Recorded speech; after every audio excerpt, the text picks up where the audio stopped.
And it came to pass, as he went into the house of one of the chief Pharisees to eat bread on the Sabbath day, that they watched him.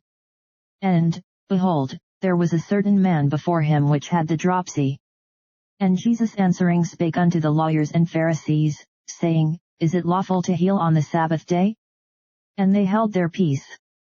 And he took him, and healed him, and let him go, and answered them, saying, Which of you shall have an ass or an ox fallen into a pit, and will not straightway pull him out on the Sabbath day?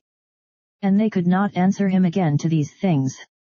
And he put forth a parable to those which were bidden, when he marked how they chose out the chief rooms, saying unto them, When thou art bidden of any man to a wedding, sit not down in the highest room, lest a more honorable man than thou be bidden of him, and he that bade thee and him come and say to thee, Give this man place, and thou begin with shame to take the lowest room.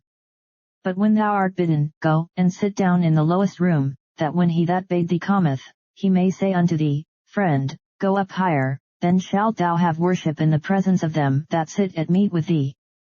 For whosoever exalteth himself shall be abased, and he that humbleth himself shall be exalted.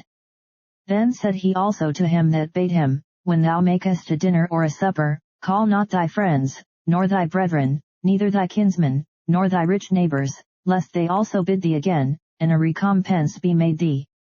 But when thou makest a feast, call the poor, the maimed, the lame, the blind, and thou shalt be blessed, for they cannot recompense thee, for thou shalt be recompensed at the resurrection of the just. And when one of them that sat at meat with him heard these things, he said unto him, Blessed is he that shall eat bread in the kingdom of God. Then said he unto him, A certain man made a great supper, and bade many, and sent his servant at supper time to say to them that were bidden, Come, for all things are now ready. And they all with one consent began to make excuse. The first said unto him, I have bought a piece of ground, and I must needs go and see it, I pray thee have me excused. And another said, I have bought 5 yoke of oxen, and I go to prove them, I pray thee have me excused. And another said, I have married a wife, and therefore I cannot come. So that servant came, and shewed his lord these things. Then the master of the house being angry said to his servant, Go out quickly into the streets and lanes of the city, and bring in hither the poor, and the maimed, and the halt, and the blind. And the servant said, Lord, it is done as thou hast commanded, and yet there is room. And the Lord said unto the servant, Go out into the highways and hedges, and compel them to come in, that my house may be filled. For I say unto you, that none of those men which were bidden shall taste of my supper.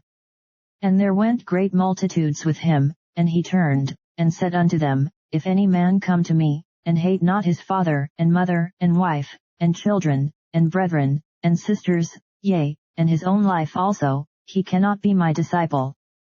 And whosoever doth not bear his cross, and come after me, cannot be my disciple.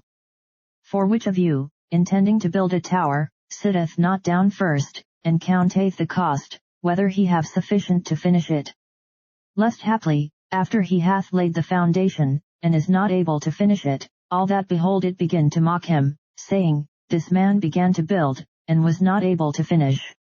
Or what king, going to make war against another king, sitteth not down first, and consulteth whether he be able with 10,000 to meet him that cometh against him with 20,000?